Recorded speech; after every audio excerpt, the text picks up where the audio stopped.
અમદાવાદમાં 3 બ્રિજની કામગીરીથી લોકો અહીંયા પરેશાન થયા છે। લોકોની ધરીજ ખૂટતા અહીંયા કેમેરા સામે રોષ વ્યક્ત કર્યો છે। હાટકેશ્વર, બુટ ભવાની અને મકરબા બ્રિજના દ્રશ્યો કેમેરામાં કેદ થયા હતા। હવે લોકો પણ પોતાની અહીંયા ધીરજ ખૂટી છે લોકોની, અને લોકો હવે પરેશાન થયા છે કે આ બ્રિજ કે જે અહીંયા લોકોને હેરાન કરી રહ્યો છે, આ 3 બ્રિજના દ્રશ્યો આપ જોઈ શકો છો। મકરબા, બુટ ભવાની, હાટકેશ્વર, આ 3 બ્રિજ કે જે અત્યારે અમદાવાદની અંદર જનતાને પરેશાન કરી રહ્યા છે। હાટકેશ્વર બ્રિજ કે જે તો અહીંયા ટ્રાફિકનો સૌથી મોટો એક કારણ બનીને અહીંયા આમનામ એક શોભાના ગાંઠિયા સવાના બ્રિજ રહે છે। બુટ ભવાની બ્રિજ અને મકરબા બ્રિજ કે જે પણ અહીંયા પરેશાની આપી રહ્યો છે।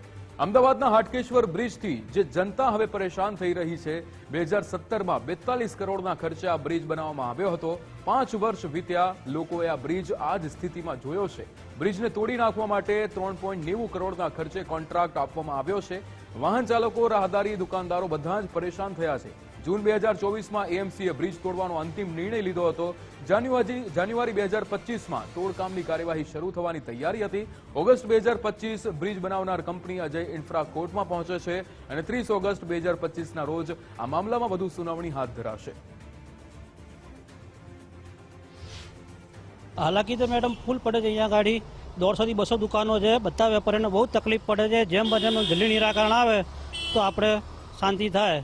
अमे तो सरकार ने एम ज कहीए छीए के तमे जेम बनानो निवेडो लावो। आ ब्रिज घणा समयथी पहला बनाव्यो त्यारे बहु आनंद हतो अने लोकोने सारू सगवड हती, पण छेल्ला કેટલાય સમયથી કેટલા વર્ષોથી બ્રિજ તોડવાની વાત ચાલી રહી છે। કેટલી વખત બ્રિજ તોડવા માટેની વાત થતી, પણ હજુ સુધી બ્રિજ તૂટ્યો નથી અને બ્રિજ તૂટવાના ન કારણે પબ્લિકને ઘણી બધી નુકસાની વેઠવી પડે છે। ટ્રાફિક જામ થાય છે।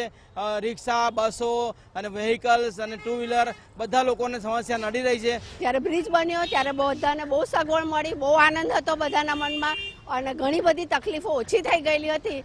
પણ છેલ્લા ઘણા સમયથી બ્રિજની પરિસ્થિતિ ખરાબ થઈ ગઈ છે અને સરકારે સારું વિચારી અને કરોડો રૂપિયા નાખ્યા અને બ્રિજ બનાવ્યો, પણ એની અત્યારે હાલત જે છે એના લીધે પ્રજા બહુ તકલીફમાં છે। આ ચોમાસાના સમયની અંદર બધાને આવવા જવામાં ભયંકર તકલીફ પડી। પેશન્ટોને લાવવા લઈ જવા હોય ત્યારે પણ તકલીફ પડી। તો સરકારને અને કાયદા વિભાગને નમ્ર વિનંતી છે કે આનો કંઈક ઉકેલ લાવો। આ ભ્રષ્ટાચારનો નમૂનો આપશ્રીને બધાને દેખાય જ છે અને પબ્લિક વર્ષોથી હેરાન છે। અમદાવાદ જેવી સિટીની અંદર જો આ હાલત હોય તો ગામડાઓની વાત જ ક્યાં રહી।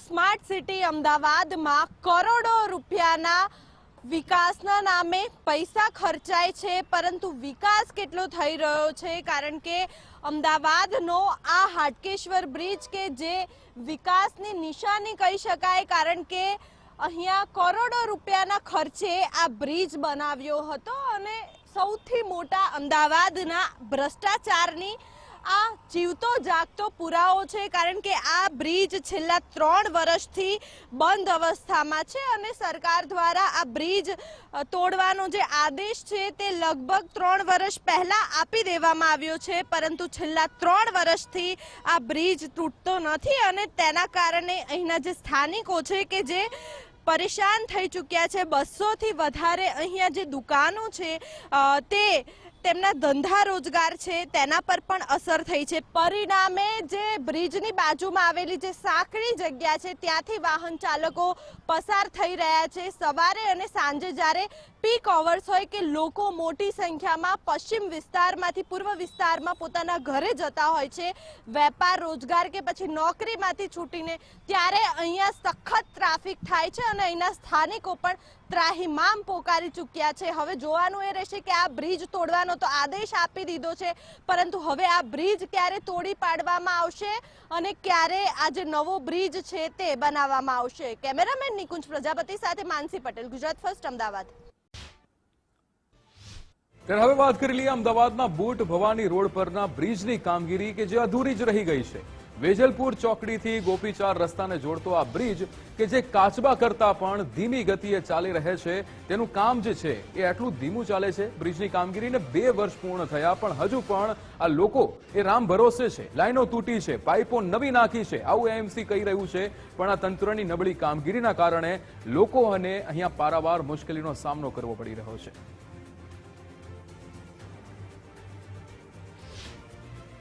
2 વર્ષથી તો થાય છે તો પણ થયો તો નહીં।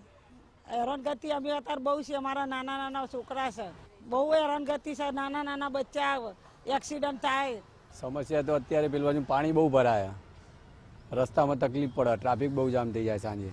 આવા લગભગ 3-4 વર્ષ જેવું તો થઈ ગયું ઓલરેડી. આવીને જોઈને જતા રહે, એમના ટાઈમે કામ ચાલે અને બંધ થાય.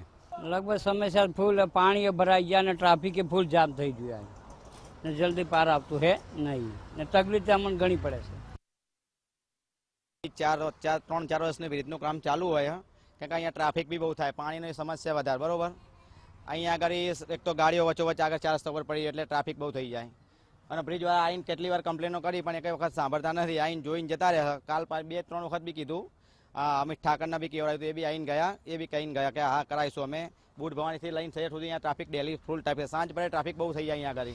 હાટકેશ્વર બ્રિજની રિયાલિટી ચેક કર્યા બાદ હવે ગુજરાત ફર્સ્ટની ટીમ વેજલપુર બુટ ભવાની પાસે બની રહેલો રેલવે ઓવરબ્રિજ છે ત્યાં પહોંચી છે અને ત્યાંના આ દ્રશ્યો છે કે આ બ્રિજની વાત કરવામાં આવે તો ખૂબ જ મંથર ગતિએ લગભગ 3 વર્ષથી આ બ્રિજની જે કામગીરી છે તે ચાલી રહી છે, પરંતુ હજી સુધી કોઈ જ પ્રકારની કામગીરી જે છે તે અહીંયા પૂર્ણ થઈ નથી. આ બ્રિજની વાત કરીશું તો વેજલપુર ચોકડીથી શરૂ થાય છે અને ગોપી 4 રસ્તાએ આ બ્રિજ પૂરો થાય છે અને આ બ્રિજનું કામ સાવ મંથર ગતિએ ચાલી રહ્યું છે અને છેલ્લા 2 વર્ષથી આ બ્રિજની જે કામગીરી છે તે ચાલી રહી છે, પરંતુ 2 વર્ષમાં હજી સુધી જે પિલ્લર છે તે જ ઊભા કરાયા છે, પરંતુ આ કામગીરી ક્યારે પૂર્ણ થશે તેનું કોઈ જ ઠેકાણું નથી. અહીંના જે ધારાસભ્ય છે અમિત ઠાકર, તેમને પણ અનેક વખત સંકલન સમિતિની બેઠકમાં રજૂઆત કરી આ રેલવે ઓવરબ્રિજ અંગે, પરંતુ કોઈ જ પ્રકારનું નિરાકરણ આવી નથી રહ્યું. ત્યારે હવે ક્યારે આ બેરું મૂંગું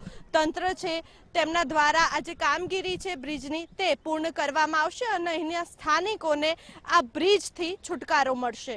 કેમેરામેન નિકુંજ પ્રજાપતિ સાથે માનસી પટેલ, ગુજરાત ફર્સ્ટ, અમદાવાદ. ત્યારે વાત કરીએ અમદાવાદના મકરબા રેલવે બ્રિજને લઈને અહીંયા લોકો પરેશાન થયા છે. કામ તો શરૂ કરી નાખ્યું પણ પૂર્ણ ક્યારે થશે તે નક્કી નથી. બ્રિજ બનવાની કામગીરી ધીમી ગતિએ ચાલતા લોકોને હાલાકી થઈ રહી છે. ધારાસભ્ય પણ સંકલન સમિતિની બેઠકમાં રજૂઆત કરી ચૂક્યા છે. આપણે એવું ઈચ્છીએ છીએ કે કામમાં સહેજ પણ ક્વોલિટી સાથે કોમ્પ્રોમાઇઝ ના થાય અને છતાં કામ ઝડપથી થાય. આ મુજબનો જે જનતા તરફથી એક જનપ્રતિનિધિ તરીકે જે પ્રેશર ઊભું કરવાનું હોય એ અમે કરીને બેઠા છીએ અને 7-8 મહિનામાં કામ પતી જશે. વેજલપુર વિધાનસભામાં એક નહીં પરંતુ 2 જેટલા જે ઓવરબ્રિજ છે તે બની રહ્યા છે, પરંતુ હજી સુધી તેની જે કામગીરી છે તે સંપૂર્ણ પૂર્ણ થઈ નથી. વેજલપુર ઓવરબ્રિજ ના લગભગ 500 મીટરના અંતરે જ આવેલો છે આ બીજો ઓવરબ્રિજ જે મકરબા ઓવરબ્રિજ છે અને જે રીતે આ બ્રિજની કામગીરી ચાલી રહી છે ત્યારે અહીંયા અનેક જે ટ્રાફિક જામના જે દ્રશ્યો છે તે સર્જાતા જોવા મળી રહેતા હોય છે. આગામી 2 મહિનામાં મુંબઈથી મંજૂરી મળ્યા બાદ અંદાજે 6 મહિના પછી આ જે બ્રિજ છે તે ખુલ્લો મૂકવામાં આવે તેવી શક્યતા છે, કારણ કે બ્રિજનું એક પિલ્લરની જે કામગીરી છે તે બાકી છે અને તેના સિવાય 85% બ્રિજની કામગીરી પૂર્ણ થઈ ચૂકી છે અને આ એક પિલ્લર માટે હજી સુધી રેલવેની પરવાનગી મળી નથી. એટલે કે આગામી 6 મહિના સુધી એટલે કે આવતા વર્ષે આ બ્રિજ ખુલ્લો મૂકવામાં આવે તો નવાઈ નહીં અને ત્યાં સુધી અહીંના જે સ્થાનિકો છે તેમને હાલાકી પડી રહી છે. કેમેરામેન નિકુંજ પ્રજાપતિ સાથે માનસી પટેલ, ગુજરાત ફર્સ્ટ, અમદાવાદ.